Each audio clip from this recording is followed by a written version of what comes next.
I never imagined my marriage would unravel over a video game. Not some sleazy dating app, not a secret work affair. Just a simple MMORPG that my wife said helped her relax. If only I had paid more attention to the signs earlier. My name's Jason Miller. I'm 34 years old, a network engineer in Fort Collins, Colorado. I met my wife Emily 7 years ago at a trivia night downtown. She was stunning, witty, sharp, quick with sarcasm, and had this laugh that made everyone within a 5-foot radius turn to look. We got married 2 years later. Everything felt right. The first few years were great. We didn't fight often, and when we did, it was usually over something dumb, like how to fold towels or what kind of milk to buy. Nothing serious. We laughed a lot. We had dreams. We talked about having kids after getting the mortgage under control. Then came the pandemic. Emily lost her job in hospitality, and with the isolation, she started spending more time online. At first, it was Animal Crossing and Zoom wine nights with her girlfriends, but over time, that changed. One day, she mentioned a game called Legends of Arathorn, a fantasy MMORPG she'd started playing with some people she met on Reddit. I didn't think anything of it. Hell, I was just glad she found something to distract her from the stress. "I joined a guild," she said one night over dinner. "A guild?" I asked, teasing her. "What are you, a level 70 elf warrior now?" She laughed. "Ranger, actually, and I'm only level 38. I smiled. It felt good to see her happy again. Soon, she started spending more time in the game. Hours, sometimes entire evenings. I'd come home from work and she'd be at her desk, headset on, deep in conversation with her guildmates. I didn't mind. It gave me time to catch up on my own hobbies. But then she stopped eating with me. She stopped watching our favorite shows. She started going to bed later and later. I chalked it up to boredom, maybe a phase. Everyone needed an outlet, right? Then I noticed the whispers. Late at night, when I got up to grab water or take a leak, I'd sometimes hear her talking in this soft voice, laughing, giggling. I'd peek into the office and find her screen filled with glowing landscapes and her character standing next to another avatar named Thornblade. I remember asking once, "Who's Thornblade?" "Oh, just one of the guys in the guild," she replied casually. I let it go. I didn't want to be that guy, jealous over pixels. But I'd be lying if I said it didn't bug me. Then came the day she asked for a ride. "My friend is visiting from out of town," she said. "I'm going to meet him for coffee. Can you drop me off at the cafe downtown? His car broke down." I blinked. "Friend? What friend?" "You don't know him?" "From the game. We've been talking a while." Something cold settled in my stomach. "You've never met this guy before?" "No, but he's cool. He's safe. It's just coffee." I should have said no. I should have asked more. But I didn't want to sound controlling. So I drove her. The whole way there, I kept glancing at her in the passenger seat. She was wearing makeup, like actual foundation and eyeshadow, which she hadn't worn in months. Her hair was done up, and she was wearing the black top she used to save for date nights. I dropped her off, and she kissed me on the cheek, smiling. "Thank you, babe. I'll text you when I'm done." I drove away with a sick feeling in my chest. 2 hours later, she texted me, "I'll Uber home. Everything's fine." Heart.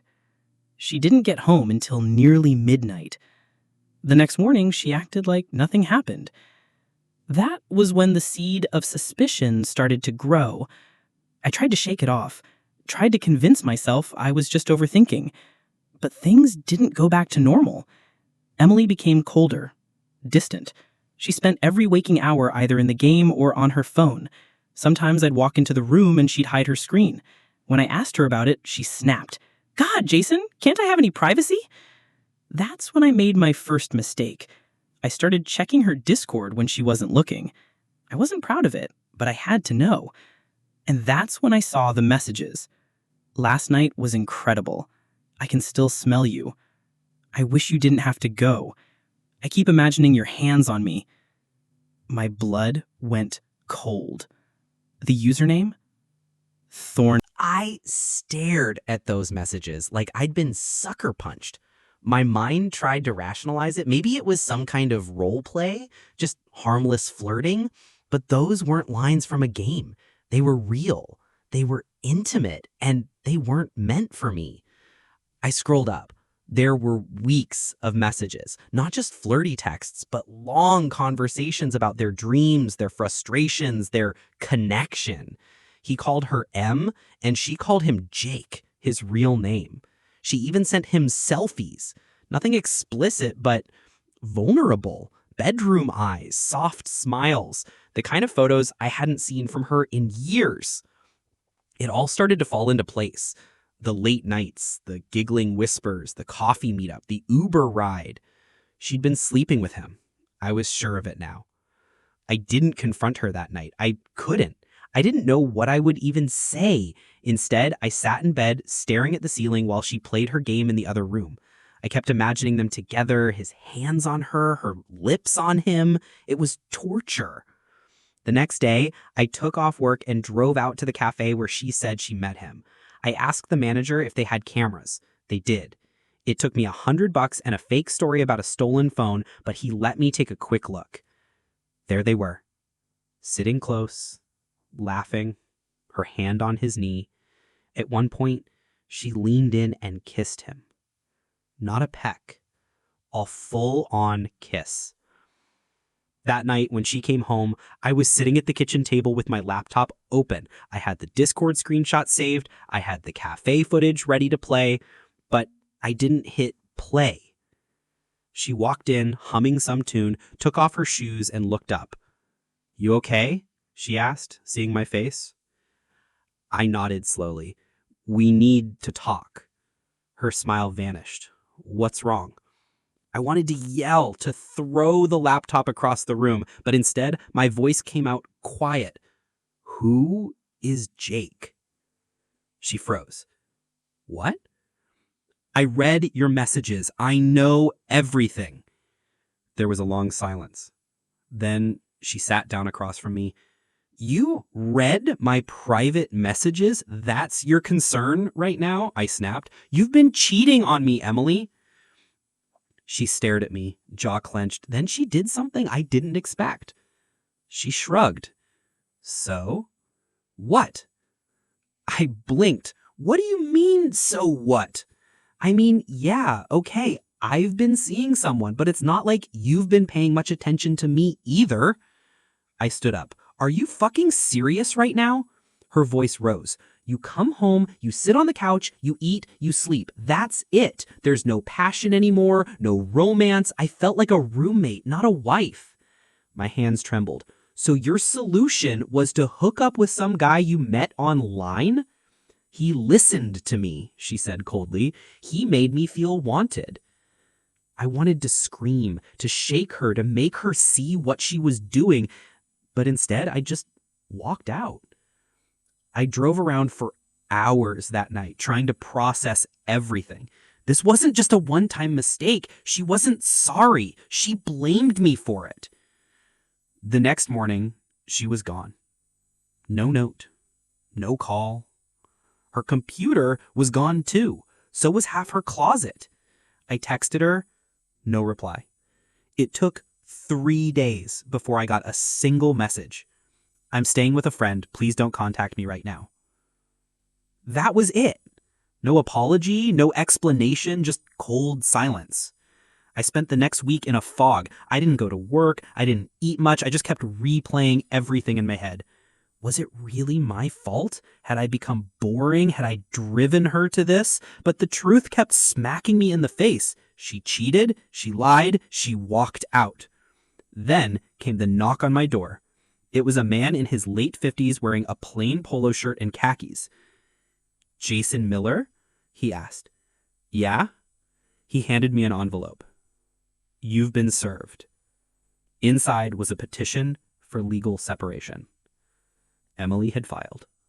She didn't even want to talk about fixing things. She'd already made up her mind, and she didn't just want to leave. She wanted half of everything. My gut twisted. The house, the car, our savings. I had worked my ass off for all of it, and now she was walking away with a new man and a chunk of my life. I called her that night. She didn't answer. But Jake did. "Hey, man," he said, like we were old buddies. "Emily doesn't want to talk to you." "Put her on the phone," I growled. "No can do. She's done, bro. Let it go." You're a fucking parasite, I snapped. She's married. She was miserable with you, he said calmly. You didn't even notice how unhappy she was? I hung up before I could say something worse. I wanted revenge. I wanted justice, but more than anything, I wanted to know who the hell was this guy? Where did he come from? What did he do? Was he some basement-dwelling loser or something more? I needed answers. So I hired a private I'd never hired a private investigator before, but after everything that had happened, I needed the truth. Not just guesses, not suspicions. I needed facts. Cold, hard, undeniable facts. I met with the guy, Marcus Hale, at a quiet diner off I-25. He looked exactly like what you'd imagine. Mid-40s, tired eyes, worn leather jacket, and a spiral notebook full of scribbles. He didn't waste time. So your wife ran off with some guy she met online? Yeah, I said, sliding my phone across the table. That's him. Thornblade? Real name's Jake. That's all I've got. Marcus scrolled through the screenshots without a word, then looked up. I'll find him. Good, I want to know who he is, what he does, where he lives, everything. He nodded. And if there's more than one woman? My stomach turned. You think there could be? Marcus shrugged. Men like him don't usually stop at one, especially if he's fishing in the gaming community. I clenched my fists. I need the truth, whatever it is. Then give me a few days. He slid out of the booth and walked off like some character from an old detective movie, leaving me sitting there with my coffee going cold and a growing pit in my stomach. The next few days dragged like years. Emily didn't call, didn't text. Her Discord profile went dark. I tried to log in once using her laptop, but the password had changed. She'd locked me out of everything. Work was a blur. My boss noticed I wasn't myself and gave me the week off. I didn't argue. I spent most of my time pacing the house, trying to understand how we'd gone from laughing in bed together to her leaving without even saying goodbye. Then, on Friday morning, Marcus called. I've got something. We met in a parking lot near a storage facility of all places. He handed me a manila folder thick with printed screenshots, photos, even GPS data. I flipped it open. Jake's full name, Jacob A. Turner, 29 years old. No job. No education past high school. Lives in his parents' guest house just outside Colorado Springs. He wasn't some charming mystery man. He was a nobody. He's got a record, Marcus added. 2 restraining orders from exes. One for harassment, one for stalking, both gaming related. My throat dried. He's done this before? Marcus nodded. It's a pattern. Meets women through games, charms them, makes them feel special, then isolates them, and when they try to leave, he turns. I gripped the folder tighter. Does Emily know? Doubt it, but there's more. He handed me a flash drive. What's this? His chat history from multiple Discord servers. The guy's a predator. He's currently messaging at least 4 other women. One of them is 17. I felt the blood drain from my face. He's dangerous, I said quietly. Marcus nodded. And your wife is living with him. That night, I couldn't sleep. I sat in the dark reading every page of that file over and over. The texts, the photos, the GPS logs. It wasn't just betrayal anymore. It was fear. I wasn't even sure if Emily knew what kind of man she'd fallen into bed with. The next day, I drove out to Colorado Springs. I didn't have a plan. I just wanted to see him. See them. I parked across the street from the address Marcus had given me. It was a rundown house with an RV parked in the driveway. In the back, a small guest house. Curtains drawn. I waited. Around 5 p.m., they came out. Emily was holding Jake's hand. She looked different. Paler, tired. Her posture was tense, like she was always bracing for something. And Jake, he wasn't tall or handsome or remotely charismatic looking. Just an average guy in a hoodie with a smug fucking smirk. I stayed in the car, hidden behind tinted windows. They got in his beat-up truck and drove off. I followed. They went to a strip mall, grabbed burgers. He kept touching her, constantly. Arm around her waist, hand on her thigh. She didn't pull away, but she didn't lean in either. She looked numb. After they went back inside, I drove home. My mind was racing. Emily had left me for this guy, this manipulative, unemployed loser who preyed on women in video games, and now she was living in his guest house, isolated, completely under his control. I had to do something. I couldn't force her to come back, but I could show her the truth. So I started collecting everything. I made a full dossier, screenshots, records, police reports, statements from his exes that Marcus had dug up. I even got an audio clip of Jake yelling at one of the women in a Discord call, threatening her when she tried to leave. I didn't want revenge anymore. I wanted her to see what he really was. I sent the file to her email. No response. I waited 3 days. On the 4th night, I got a call. It was her. Her voice was shaking. Jason, I didn't know. I didn't know any of that. I closed my eyes. Emily, please just come home. She started crying. I'm scared. I felt something crack in my chest. Where are you? I can't talk long. He's in the other room, but I think I made a huge mistake. My heart thudded in my chest. Do you want me to come get you? I don't know. He checks my phone. He goes through my stuff. I think he read your file already. He's angry. Emily, listen to me. Pack your things, leave when he's asleep. I'll be waiting at the gas station on Ridgeview Road. You remember that one? Yes, she whispered. Come there, tonight. I'll keep the car running. Then the line went dead. I didn't sleep a second. I arrived at the gas station 2 hours early. It was a quiet place, mostly used by truckers and late-night delivery vans. I parked in the corner, engine off, lights dimmed. Every sound made me jump. A car door slamming, a motorcycle roaring by. I was sweating, gripping the steering wheel so hard my knuckles turned white. I kept checking the time. 12:17, 12:33, 12:51. Then, at 1:08 a.m., I saw her. Emily. She was wearing a hoodie with the hood up, walking quickly but looking over her shoulder with every step. She carried a small duffel bag and clutched her phone to her chest like it was her last lifeline. I jumped out of the car and ran toward her. Em! Her head snapped up. Her face was pale, eyes red and swollen, but when she saw me, she broke into a run and threw herself into my arms. Jason, she gasped. He's losing it. I hugged her tight. It's okay. You're safe now. We jumped in the car and I peeled out of the lot, heading straight for my brother's house 2 towns over. I didn't want to go back to my place in case Jake tried something crazy. In the car, she kept glancing behind us, flinching every time headlights appeared in the rearview mirror. He was screaming at me. He accused me of cheating on him, said I was still in love with you. He grabbed my phone and smashed it. Her voice broke. He punched the wall right next to my head, Jason. I gripped the wheel harder. Jesus Christ, why didn't you tell me sooner? She shook her head. I was ashamed. I thought I could fix it. I don't know.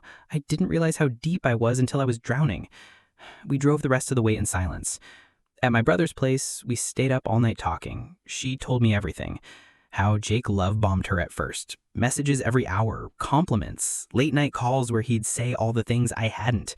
He told her she was beautiful, that she deserved more, that she was special. Then, slowly, he started isolating her, saying her friends didn't understand her, that I was holding her back, that only he really saw her. By the time she realized how controlling he was, she'd already left me and burned half her bridges, and Jake had convinced her that coming back would only prove she was weak. It was textbook manipulation. But now she was out, and I was torn. A part of me still loved her, desperately, but another part, maybe the smarter part, didn't know if I could ever trust her again. She stayed in the guest room. The next morning, I made her pancakes. It was quiet, awkward, familiar. Like we were old friends trying to be strangers again. That's when I got the call.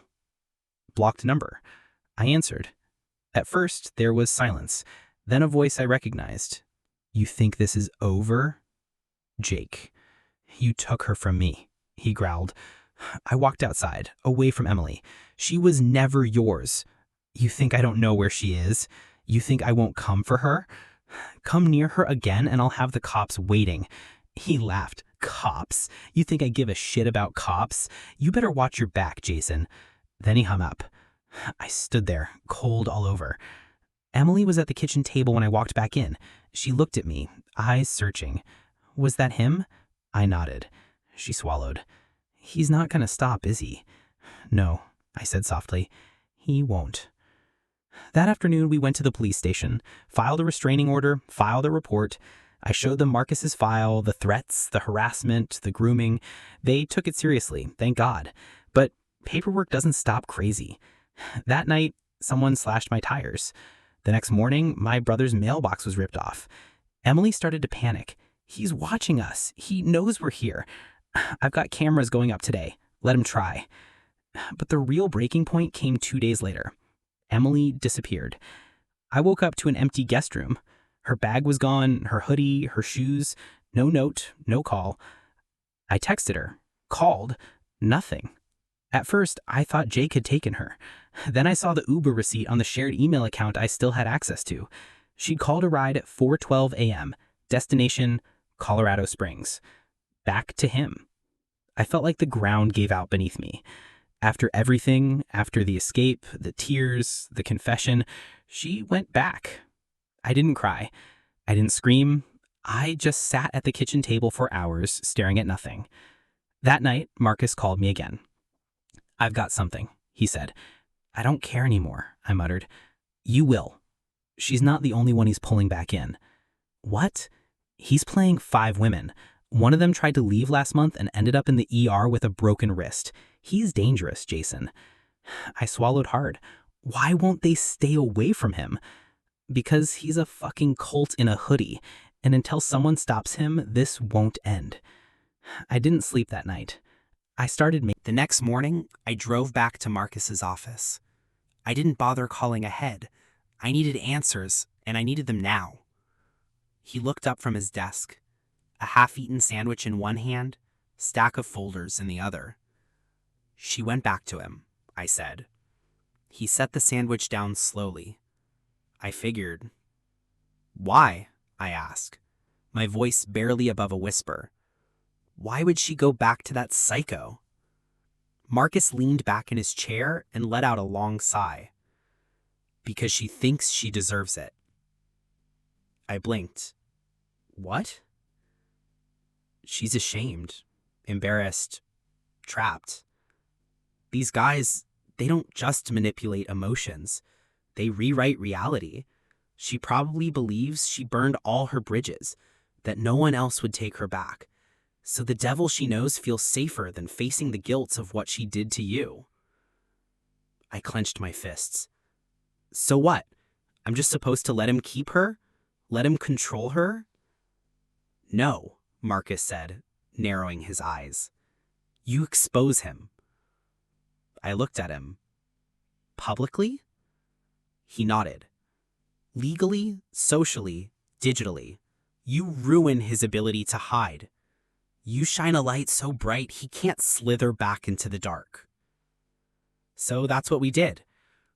For the next 2 weeks, Marcus and I worked together every night. We gathered chat logs, call transcripts, testimonies from other victims. Some were still too scared to come forward, but 2 women were willing to go on record. I built a website. It was crude but effective. thorneddarktruth.com. It had screenshots, voice recordings, a full timeline of his behavior across different usernames, a public call-out to Discord and the developers of Legends of Arathorn to ban him. We launched it. I posted it on Reddit, on Twitter, on gaming forums. It blew up. Hundreds of shares within the first 24 hours. Some called it fake, some called it revenge porn, but most believed it. Especially the women. Dozens of DMs came in, sharing similar stories. People who had known Jake under different usernames, women who had ghosted him after a few weird messages, one girl who said he showed up to her college dorm uninvited. Suddenly, he wasn't just Thornblade anymore. He was a known predator. Emily saw it too. I know she did. Because the night the site went viral, she emailed me. One sentence. "You were right." No apology, no request to come back. Just that. And I didn't know how to feel. The next day, Jake's Discord account was banned. So was his Reddit. His character in Arathorn, gone. And then he vanished. Completely. Phone off, House empty? Even his parents claimed to know not where he'd gone. Emily went silent again. Weeks passed. One night, I came home from work, walked into the kitchen, and found her sitting at the table. She looked like hell. Hair messy, eyes sunken, cheeks pale. "Jason," she whispered. I just stared at her. I've been staying at a motel. I didn't know where else to go. I sat down across from her, every emotion swirling through me like a storm. "You said I was right," I said flatly. "What does that mean?" She looked down at her hands. "It means I was a coward. It means I let someone destroy who I was, and I took it out on the only person who ever truly loved me." I let the silence hang heavy between us. "I'm not asking to come back," she added quickly. I just wanted to say thank you for not giving up on me, for trying to save me even when I didn't deserve it." I leaned back, heart aching. "Emily, you hurt me. I know. I was willing to fight for us, but you chose him, twice." Tears welled up in her eyes. "I hate myself for it." I sighed. "You need help, Emily. Therapy. A reset." "I'm already seeing someone," she said softly. "Started last week. I haven't touched a game in over a month." A small part of me wanted to believe in redemption. Another part still wanted to scream. "You need time," I said finally. "And so do I." She nodded. "I'll go," she said, standing up. "I just wanted you to know." She turned to leave, but before she walked out the door, she looked back. "Jason?" "Yeah. Can I ask you something?"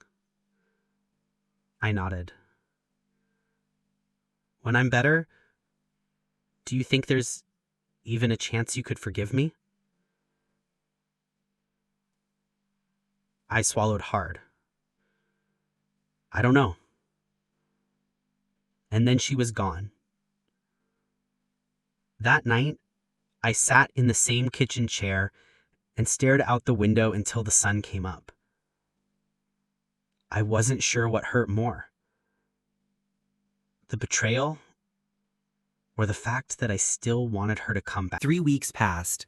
Emily didn't show up again. She kept her distance, just like she said she would. I didn't reach out either. I focused on myself, went back to work full-time, hit the gym, started therapy. I tried to rebuild some kind of normal. But some nights, I'd still lie awake wondering what she was doing, where Jake had gone, and whether the storm was truly over. Then came the letter. It showed up in my mailbox with no return address, just my name, handwritten in sharp, angry letters. I opened it cautiously. Inside was a single sheet of paper typed in bold font. "You think this is done? You embarrassed me. You ruined my life. I'm not done with you. Watch your fucking back." I stared at it for a long time. The adrenaline kicked in immediately. I looked around the neighborhood like he might be watching me from a parked car or a rooftop. I scanned the letter for fingerprints. Nothing obvious. No smudges, no DNA, no postmark. I called Marcus. "He's back," I told him. "Yeah, and he's pissed." We took the letter to the police. They logged it, added it to the file, but they didn't seem too concerned. "Unless he makes a direct threat or shows up at your house, there's not much we can do," the officer told me. So I doubled the security. More cameras, motion lights, pepper spray in every drawer. I even started carrying a small pocket knife. I refused to be caught off guard. Then one night, I got a call from Emily.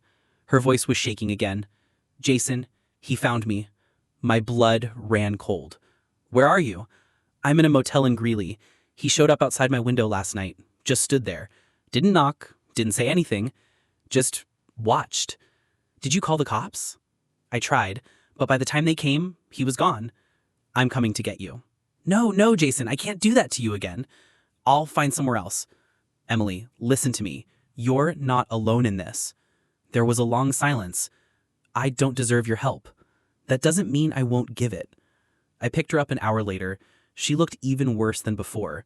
Exhausted, sunken eyes, her nerves shot to hell. She hadn't slept, hadn't eaten, she was barely holding together. I brought her to my place this time. It felt reckless, but I couldn't leave her out there alone with Jake on the loose. That night, she slept on the couch. I sat in a chair by the front door with a baseball bat in my lap. I didn't sleep.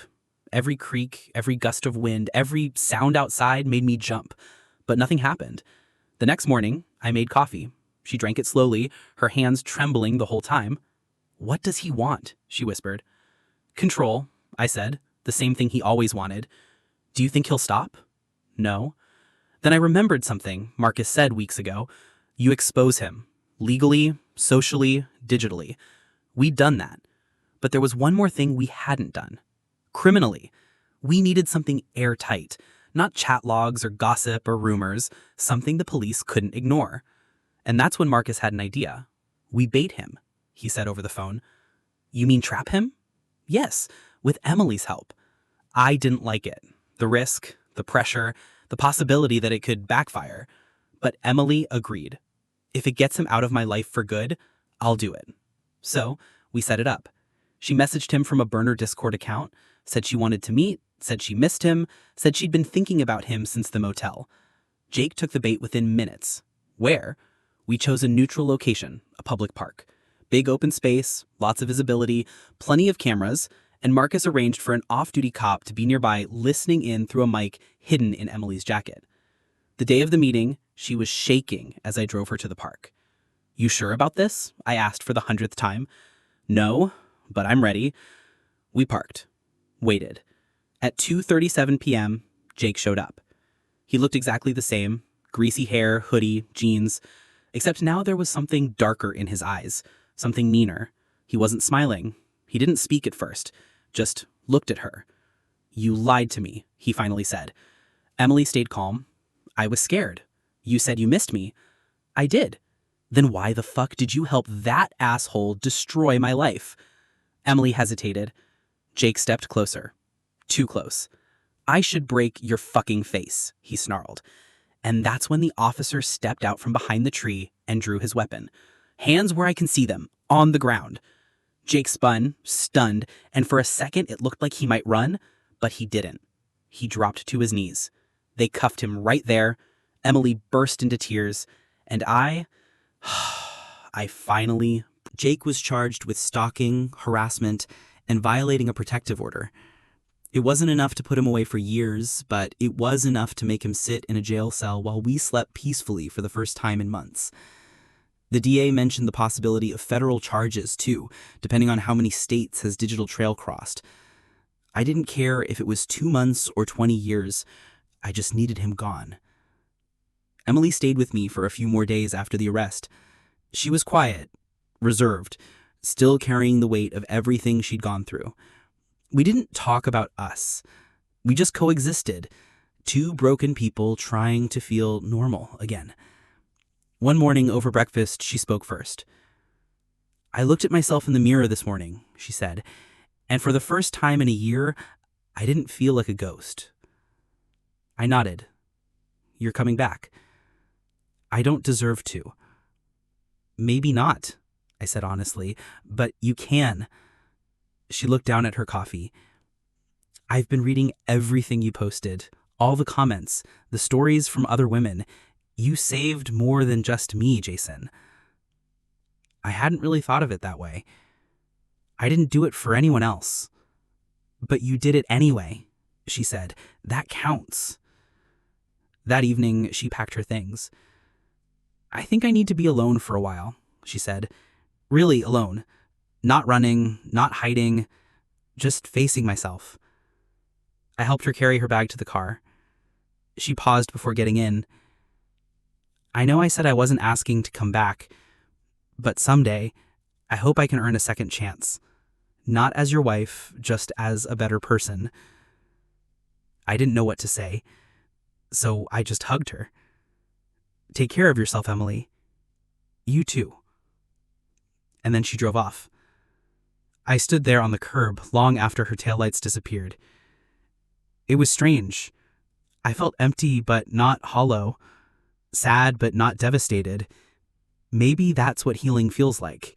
Not some dramatic epiphany, just a slow, quiet return to clarity. Life moved on. Jake pled guilty to the stalking charge. He took a plea deal, got 18 months in county jail with probation afterward, and a court order to stay away from both of us forever. They even banned him from using certain online platforms for 5 years. The thorndarktruth.com site became something bigger.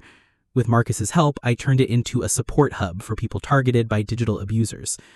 We added resources, hotline links, even volunteer moderators. It got picked up by a podcast, then a YouTube channel, then a local paper. The whole story. Man exposes online predator who manipulated dozens through video game. I didn't care about the attention, but I was proud of the impact.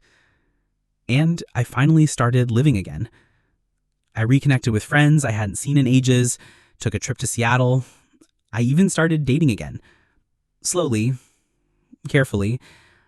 Trust doesn't come easy anymore, but I'm working on it. Then, 6 months after Emily left, I got a letter. Handwritten, neat cursive, no envelope. It was from her. I'm sober. I'm still in therapy. I haven't touched a game in 5 months. I finally forgave myself last week. I don't know if you've forgiven me, but I wanted you to know you were right. You were brave. You saved my life. There was no signature, but I didn't need one. I sat on my porch that evening, staring at the mountains in the distance, holding her letter in my hands. I still didn't know if we had a future, but for the first time, I wasn't haunted by the past. It's been a year now. I still have the letter. I keep it in the drawer next to my bed, folded neatly between a photograph of me and Emily on our honeymoon and the final court document that declared our marriage officially over. We finalized the divorce quietly, without drama. No courtroom shouting match, no screaming, just a shared signature. A final look and a few silent tears. She didn't ask for a dime. Said she didn't want anything that wasn't hers. That part surprised me. But then again, she wasn't the same person who had left me for a man in a headset and a hoodie. She'd changed, and so had I. Some nights I still think about the first time I saw her across that bar. The way her eyes lit up when she laughed. How I thought I'd found my forever person. And maybe I had. But not all forevers last. I learned that the hard way. Now, my life looks different. I moved into a smaller place, closer to the city, cozier, quieter, no ghosts in the hallways, no computer humming from a locked room, just me, a cat I adopted named Riley, and a peace I fought like hell to earn. Work's been good. I took on a new role, more flexible hours. I started painting again. Badly, but it helps. On weekends I hike, clear my head, remind myself that the world is still beautiful, even after everything. And once a month I volunteer for a digital safety group that helps women escape online harassment. I don't talk much about what happened, but when I do, I don't talk about the betrayal or the anger or the humiliation. I talk about the recovery, the rebuilding, the choice to keep going. Because that's the part people need to hear. That no matter how dark it gets, there's always a path back. Always. As for Emily, we still talk. Not often, but once in a while a text will pop up. I passed my final therapy milestone. I got a job offer from a women's shelter. I thought of you today. Hope you're doing okay. And I always reply with the same thing. Proud of you. Because I am. I don't know if we'll ever be in each other's lives the way we once were, but I do know this. She found herself again. And so did I. Maybe that's the real ending. Not the break, not the betrayal, not the punishment or the pain, but the quiet understanding that we survived. We changed. And we lived.